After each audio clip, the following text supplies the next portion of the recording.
Breaking tonight, the Bay files for creditor protection. It's very sad to see. Canada's oldest retailer in financial trouble. What it could mean for your local store. Gene Hackman's tragic cause of death revealed. He had significant heart disease. The actor had Alzheimer's and lived a full week after his wife died. It's quite possible that he was not aware that she was deceased. The rare virus that led to her sudden death. Ottawa's plan for businesses hit with tariffs. Businesses and workers need assurances right now. As Donald Trump makes new threats, this time targeting lumber and dairy. Canada has been ripping us off for years. From CBC News, this is The National with Erica Johnson. Thanks for joining us. We begin tonight with breaking news. Canada's oldest retailer, Hudson's Bay, has filed for creditor protection. The company, an historic one in this country, has struggled for some time. Now it says it needs to restructure to stay afloat. Senior business reporter Anis Hidari joins me now. Anis, what can you tell us? As you mentioned, Erica, Hudson's Bay Company is iconic. It literally used to own much of the land that makes up this country. Now, today, it owns a little bit less. There are more than 80 locations of the Bay, but it has seen rough waters in recent years. It's been closing stores in major cities like Edmonton, but also in suburban locations. It pulled out of redeveloping a major location in Vancouver. It's gone through multiple rounds of layoffs, and there have even been reports of deteriorating stores, escalators broken in multiple locations. Right now, in a large Bay store in Calgary, both the elevators and the down escalators are broken. To leave the menswear department, you have to take the fire exit outside. In Vancouver, here's what some shoppers had to say. When I first came as a student, I actually applied there for a job. So yeah, it's very sad to see.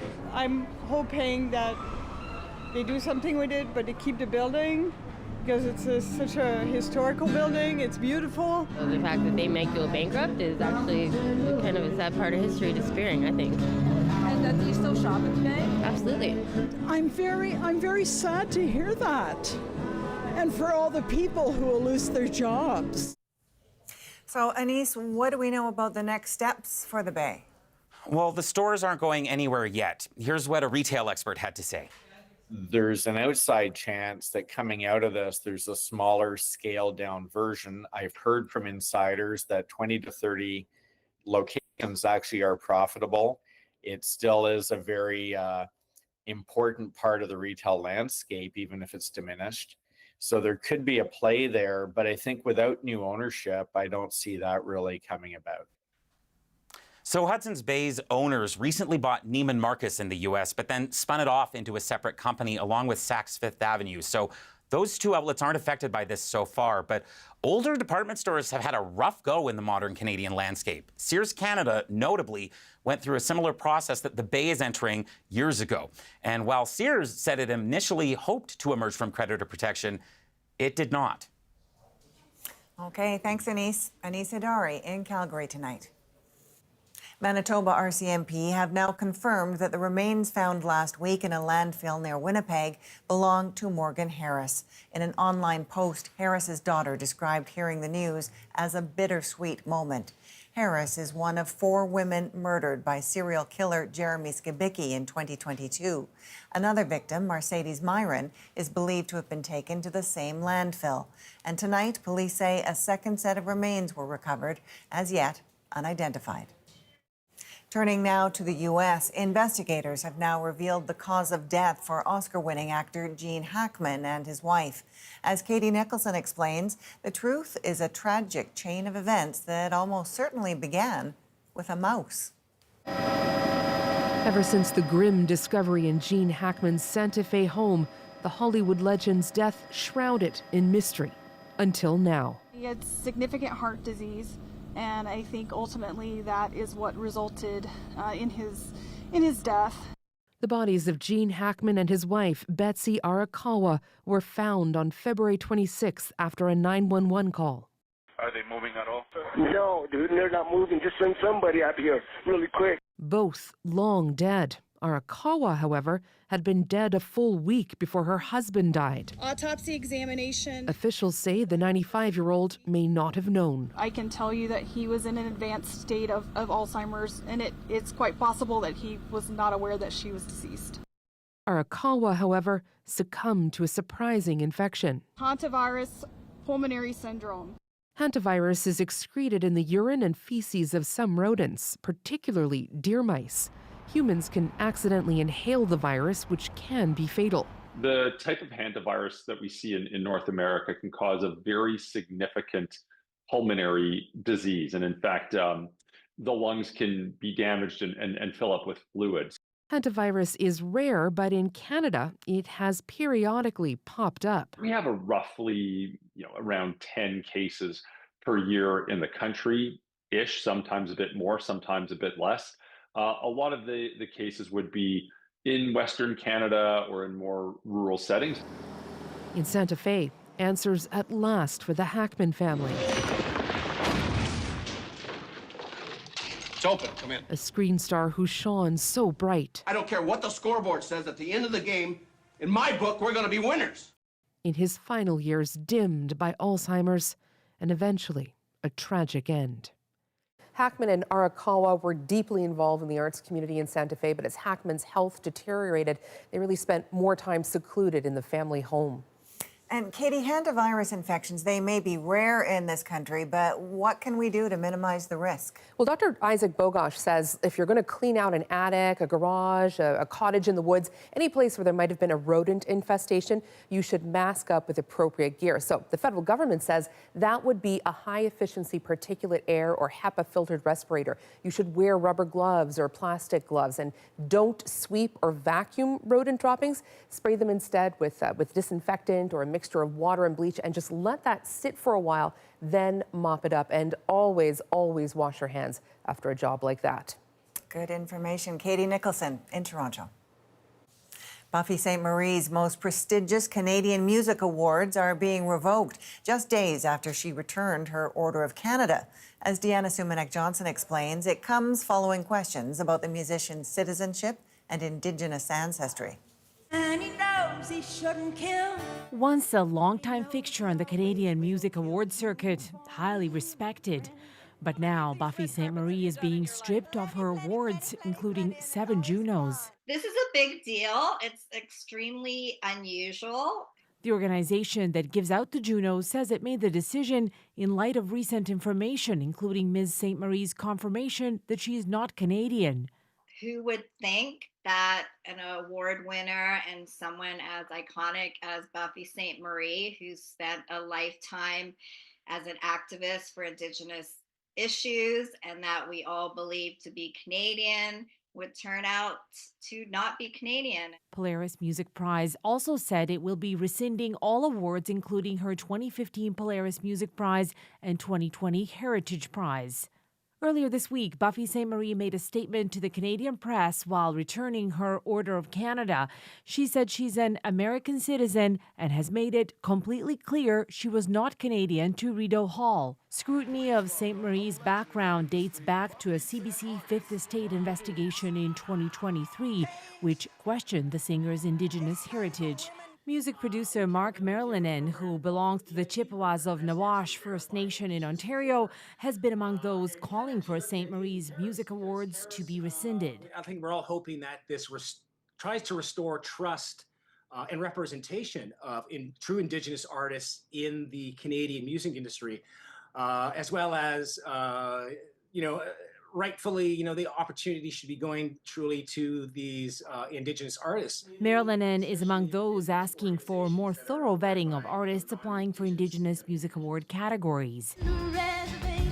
Sainte-Marie's legal representative declined comment. Deanna Sumanek-Johnson, CBC News, Toronto. Ottawa has announced plans to protect Canadians from the fallout of a protracted trade war with the U.S.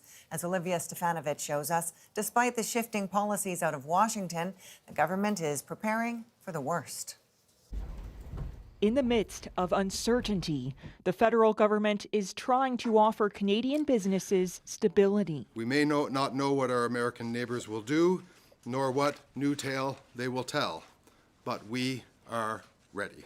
Announcing $1 billion to support farmers and an additional $5 billion to help Canadian exporters losing U.S. sales. We are moving ahead with these changes despite yesterday's pause, because businesses and workers need assurances right now.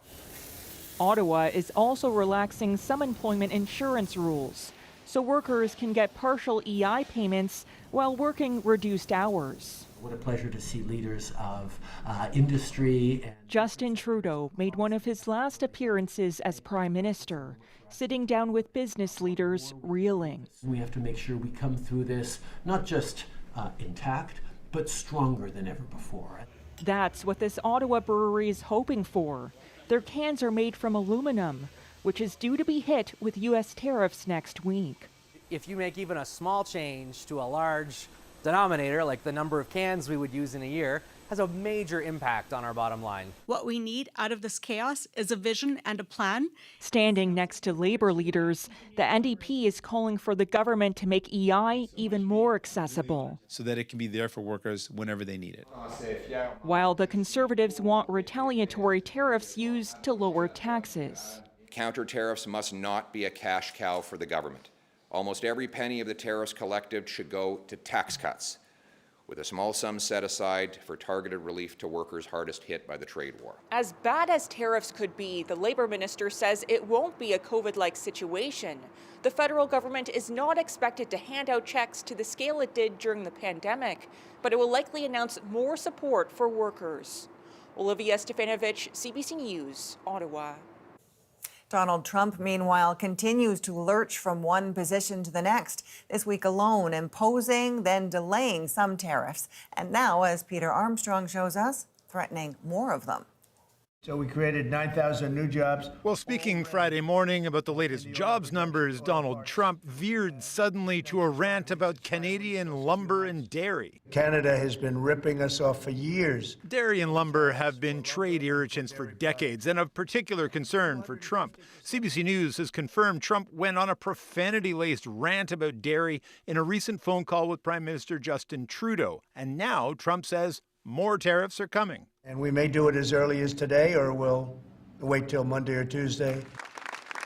You'll never guess who negotiated the current deal to provide American access to the Canadian dairy market. A brand new deal to terminate and replace NAFTA.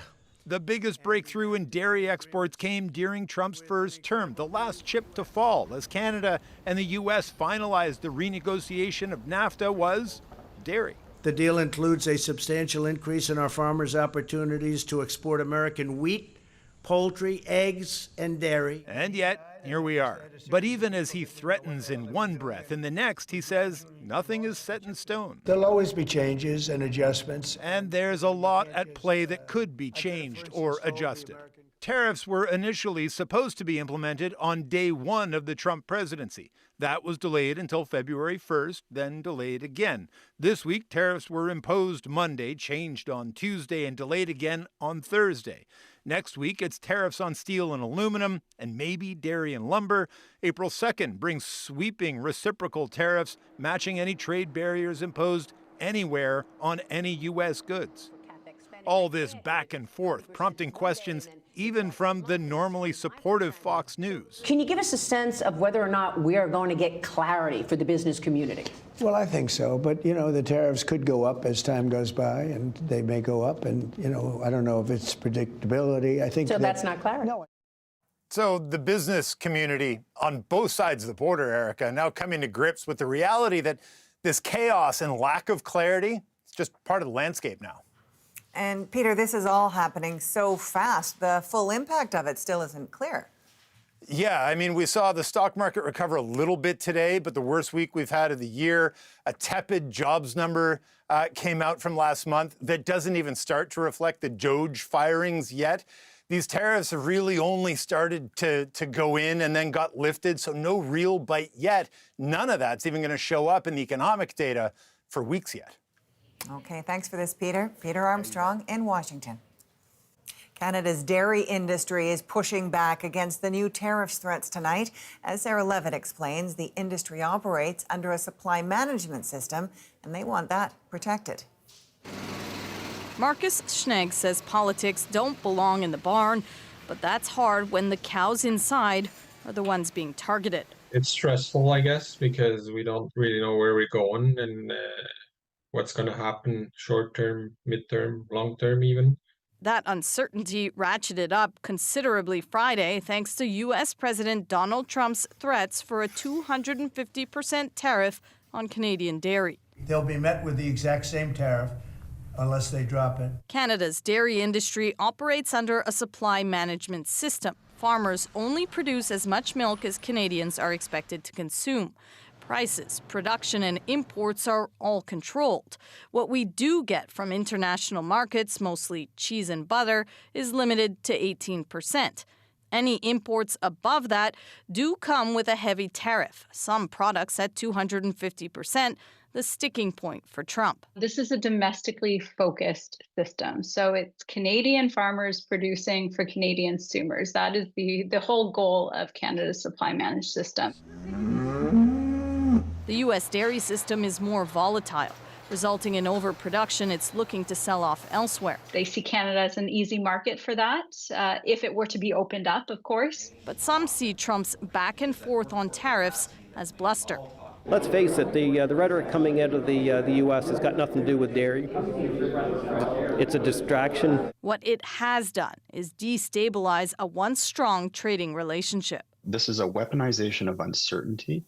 The intent here is to drive wedges between our economic union and to create as much confusion and uncertainty as possible, because that's bad for business.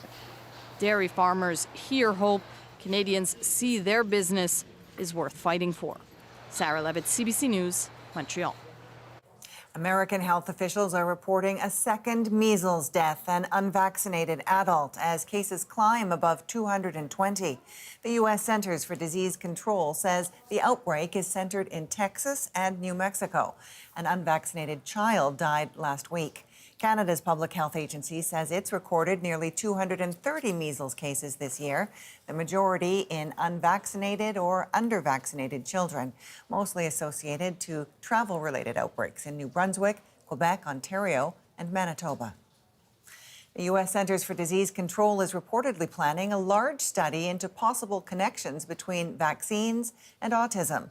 This despite extensive research that has either disproved or failed to find any evidence linking the two. The CDC falls under the purview of Health and Human Services Secretary Robert F. Kennedy Jr., who is a known vaccine skeptic.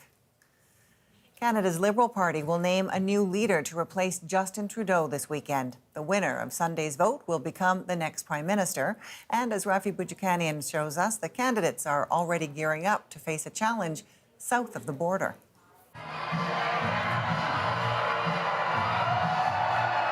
Mark Carney making one of his final campaign stops in Mississauga, Ontario, near Toronto, where votes are crucial to win an election. But he has to win the Liberal leadership first. Who is ready to stand up for Canada with me?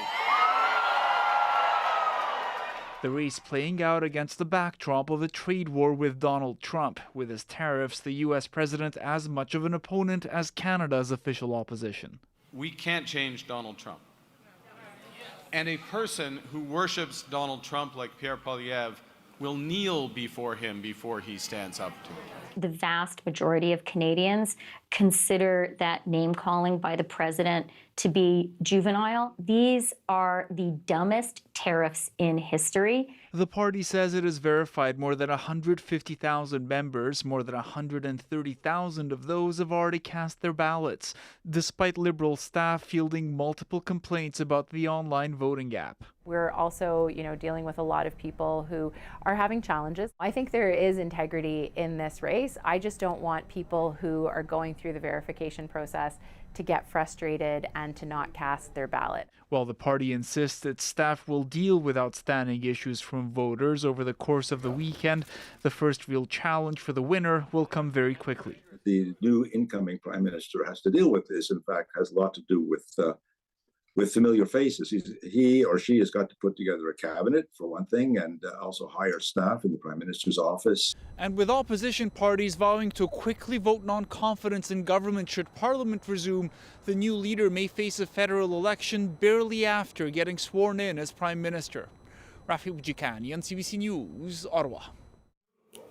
And we will have live coverage this Sunday after Liberal Party members choose their leader and Canada's next Prime Minister. Tune in at 4 p.m. Eastern, 1 p.m. Pacific on CBC News Network and everywhere you stream CBC News. There are new details tonight about why 2 New Brunswick men spent 18 years in prison for a murder they didn't commit. We had suspects that we thought were the ones that did it, and we pursued that and didn't take the blinders off. Why the admission from police comes just in time for one of the men. Next. Plus, tariff anxiety on Cape Breton Island. It's a clear risk. It's a material risk to our business. A paper mill braces for the worst. And later, a second chance for an abandoned dog. He's our pirate Andy. We love him. The BC man and his new best friend. We're back in 2.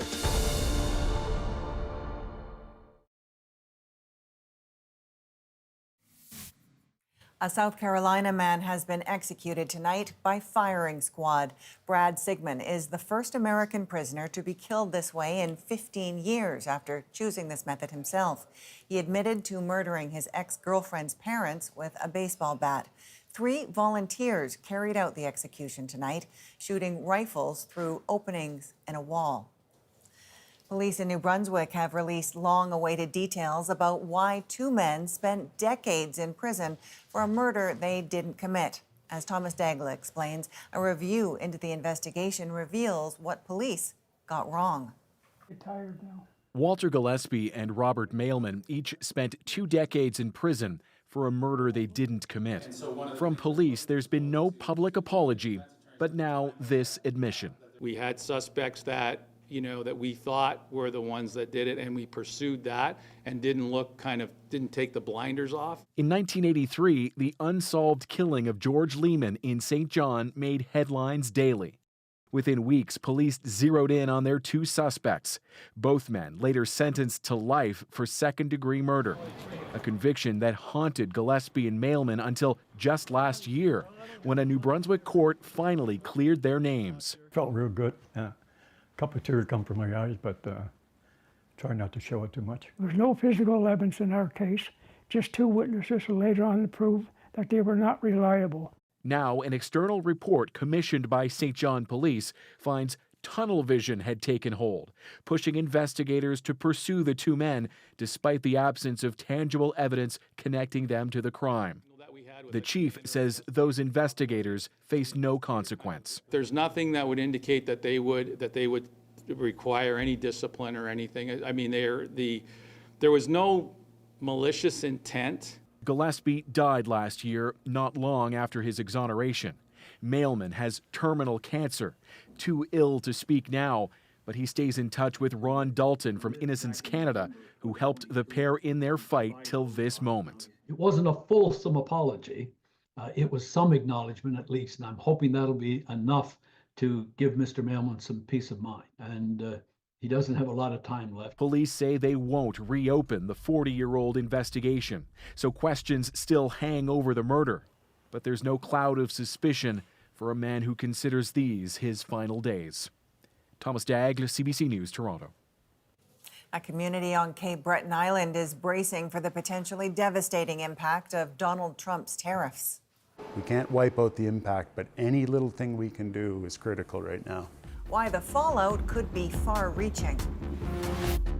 Plus, Donald Trump's war on woke has a major cultural institution in its crosshairs. This is a very dangerous moment because you have a president who is seeking to consolidate power. Why so many artists are now pulling out.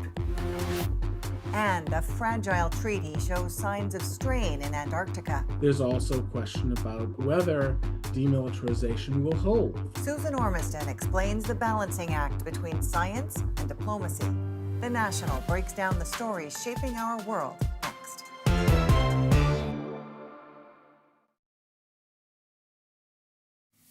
It looks like we're down. We need to evaluate that situation, and I'd like to get a picture.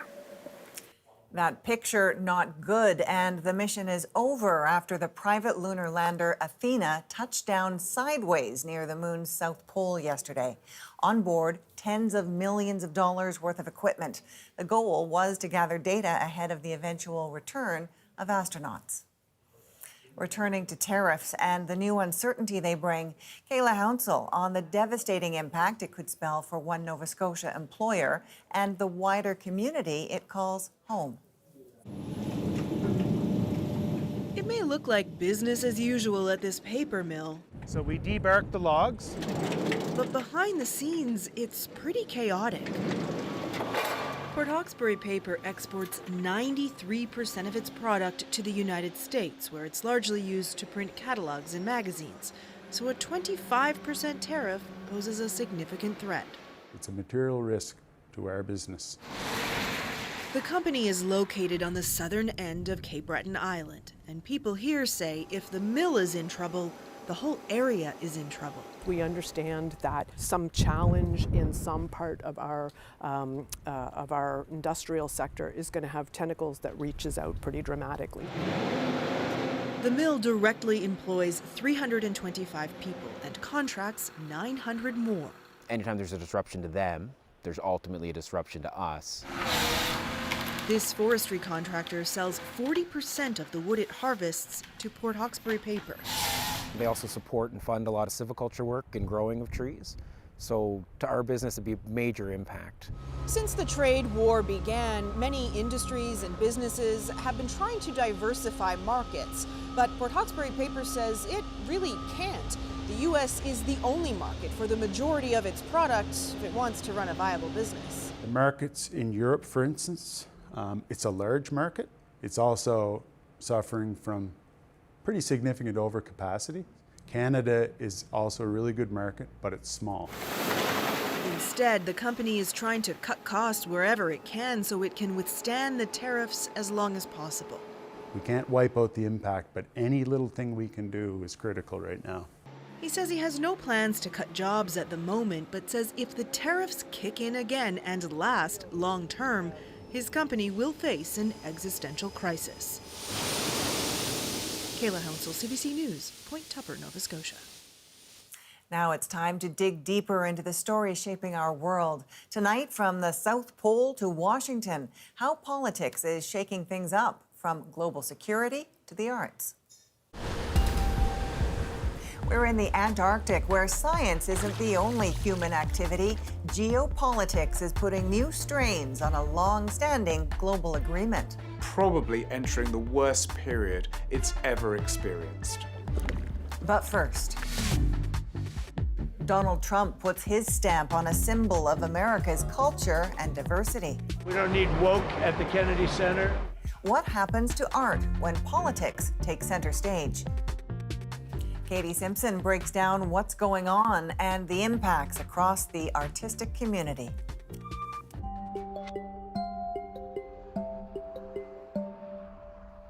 The pulse of American culture beats through the Kennedy Center. Named after former President John F. Kennedy, who championed the arts, it is a space to welcome everyone. From the most celebrated performers to independent artists. But the current U.S. president wants change. We don't need woke at the Kennedy Center. We don't need some of the shows were terrible. They're a disgrace that they were even put on. Donald Trump took control, appointing loyalists to the Kennedy Center board, something well within his power, while also making himself the new chair. What is unusual? He got rid of people who don't share what he calls his vision for a golden age in arts and culture. A shift alarming those who've seen this kind of thing before. I would say that this is a very dangerous moment because you have a president who is seeking to consolidate power.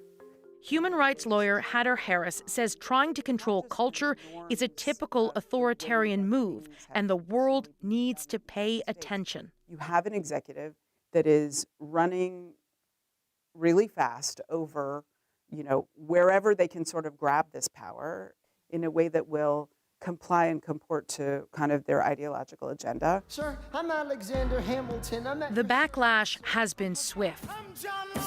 Hamilton, the blockbuster musical, has canceled its run at the venue. Actress Issa Rae and Rhiannon Giddens have also canceled appearances, as did best-selling Canadian author Louise Penny. She says she did not struggle with her decision to drop her appearance to launch her new book, a follow-up to The Grey Wolf. I think it's one of those defining moments for us as individuals. What's the first thing that tyrants do when they take over, that want to be dictators, allow them to become dictators? Well, they shut down dissent. Penny is now canceling all of her U.S. appearances in protest of Trump's economic attacks on Canada with his tariff war. There have been very few specifics about what and who Trump wants to see on stage. The interim executive director, Trump appointee Rick Grinnell, offering just this preview. We are doing a big, huge celebration of the birth of Christ at Christmas. How crazy is it to think that we're going to celebrate Christ at Christmas with a big traditional production? The last 5 years in a row, the Alfred Street Baptist Church has been invited to perform at Christmas. Here we are, the only Black Baptist, only Black religious organization that occupies space at the Kennedy Center.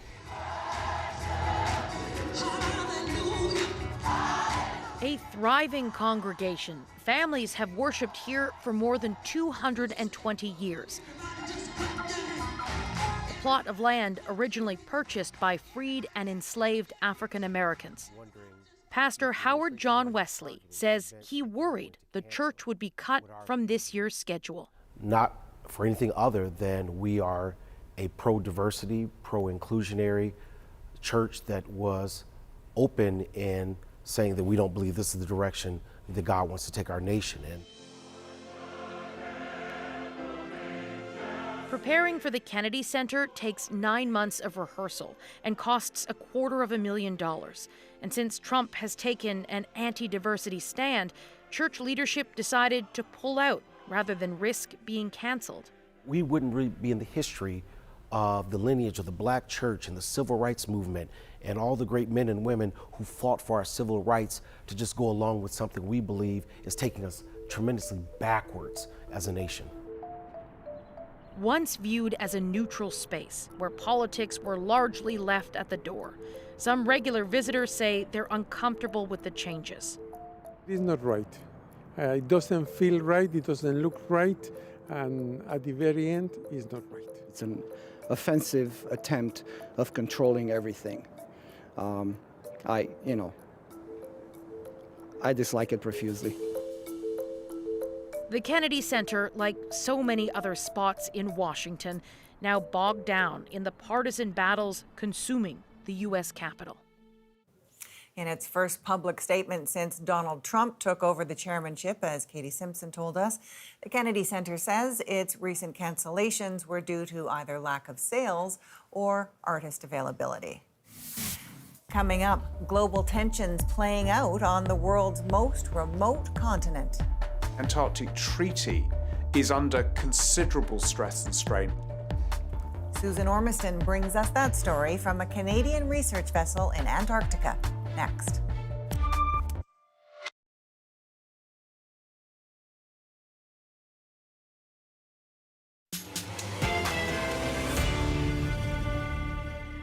Polar politics, the ambitions of China and Russia create cracks in the long-standing governance of Antarctica. There's geopolitical desire to have influence on this huge part of the planet. At the strategic southern pole, science may no longer be the primary field of study. International climate correspondent Susan Ormiston is in the world's southernmost continent. She breaks down the tensions stretching all the way north. Antarctica is now on the horizon. For many, this will be a once-in-a-lifetime experience. Antarctica is like nowhere on Earth, at the southern end of the world, a land of extreme cold and ice. Countries have tried to lay claim, but no one owns it.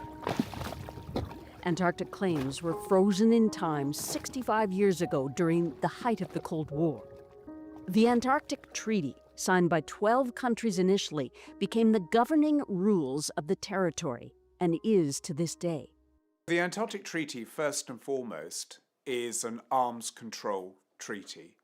It's incredibly important in the sense that it declared the Antarctic continent and surrounding ocean a nuclear weapons-free zone. Back in 1959, the area around the South Pole, an area 1.5 times the US, was designated special. It meant that anything that happened in this area of 60 degrees south to the pole would be governed by this Treaty of Nations, and decisions had to be made by consensus. It's mainly worked, but there are tensions. Like the ice breaking up in Antarctica, the treaty is showing cracks. The Antarctic Treaty is under considerable stress and strain, probably entering the worst period it's ever experienced. Rising geopolitical conflicts amongst the warming effects of climate change on the frozen continent are testing the treaty. There's geopolitical desire to have influence on this huge part of the planet. That's done not through projection of military power, but through establishing scientific outposts. The treaty, now signed by 58 countries, including Canada, preserves this place for science and peace. That's it. Military activity outside of science is prohibited, and a later protocol banned mining exploration. Countries demonstrate their foothold here in Antarctica the only way they can, with research stations like Brazil's. There are about 80 stations and camps operated by 40 countries. The US has 3 year-round, one the biggest by far, and one right at the South Pole. Russia operates 5 permanent stations plus seasonal camps, and China just built its 3rd permanent station, Kunming, and operates 2 others in the Antarctic summer. It is preparing itself, like Russia, to potentially claim, if it had to or thought it was advantageous to, make such a claim. Officially, all the research stations are doing critical science work, but at the strategic southern pole, is science the only objective for some countries?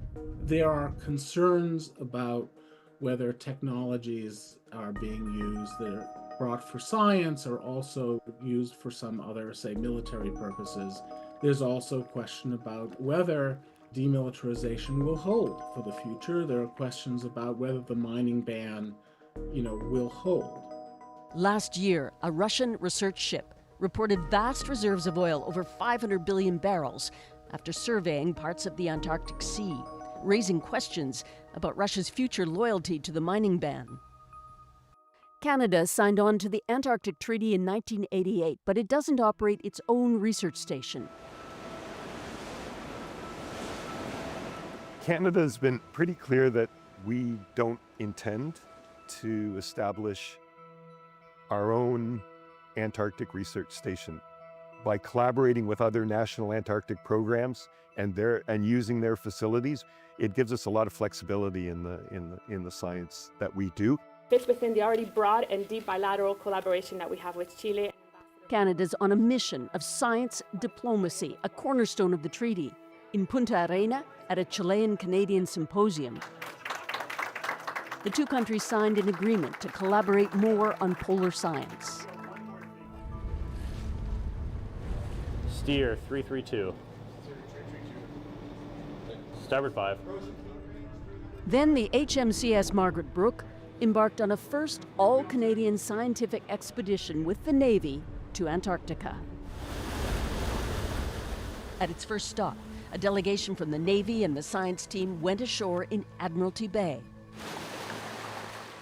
The landing party was welcomed by Antarctica's most famous ambassadors. before Commander Terry Scher and Chief Scientist Thomas James trekked up the slope to visit one of the newest research facilities, Brazil's Faraz Station on King George Island. Hi, so I'm Terry Scher. So I'm the captain of the Margaret Brook that you've seen operate here the last 24 hours. We have 24 projects in total. After a fire destroyed the station in 2012, Brazil designed a new, modern, year-round facility for 75 scientists working in state-of-the-art labs. When you came to Antarctica and you see how beautiful is this part of the world, the feeling is that, we need to do something to preserve this part. Our world is praised nowadays, okay? And I think that the Antarctic Treaty is a good example that it can work. Canada is seen as a significant contributor to Antarctic science, but it wants a bigger voice in the treaty to elevate its status to voting member, a so-called consultative party. The last 3 or 4 years, Canada's claim to be a consultative party has been blocked first and foremost by Russia. And the reason is Russia wants its ally, Belarus, to be made a consultative party alongside Canada. Without Belarus, there's been no consensus. Canada publishes more scientific work on the Antarctic than about 2/3 of the consultative parties. So, to my mind, bluntly put, it's an absolute travesty of justice that Canada is not a consultative party. Other flashpoints are straining Antarctic politics. The commercial fishery for krill is expanding with huge new ships. Quotas are being challenged. China and Russia recently vetoed a new marine protected area. What's happening now is that as the relationship with Russia has deteriorated so badly, and then throw into the mix China becoming a more assertive polar actor, it's becoming really hard to find consensus. Antarctica is still remote, but increasingly not insulated from disputes outside the continent. In the near future, will peace and science, the backbone of the treaty, survive? Susan, how does this expedition you're on with the Navy and Canadian scientists fit into the treaty politics? Well, Canada is definitely making a statement here. I mean, waving the flag and underscoring its commitment to Antarctica research, and that could elevate Canada's case at the next Antarctica meeting in June. But that meeting will be the first since Donald Trump's re-election and disruption of geopolitics even more, and Trump's leaning into Russia. So finding consensus amongst a treaty of nations is becoming more complicated. Okay, thanks for this, Susan. Susan Ormiston at Deception Island, Antarctica. Up next, an abandoned dog gets taken in by the captain of a boat. We're trying to get him more of a buccaneer, or barcaneer, as some people have called him too, right? So he's our little pirate. Andy's second chance at life in our moment.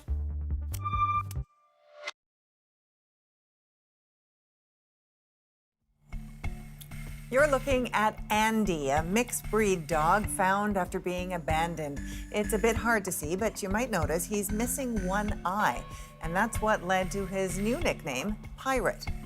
After seeing his story on social media, a couple from Vancouver Island decided to take him in, and tonight, Pirate Andy's new home makes our moment.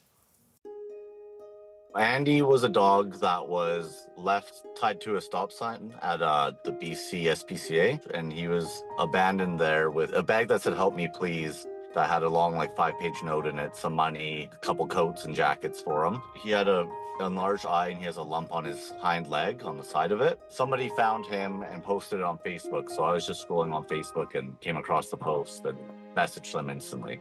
As soon as I saw him, I figured it was him. I run a fishing charter company out of East Souk.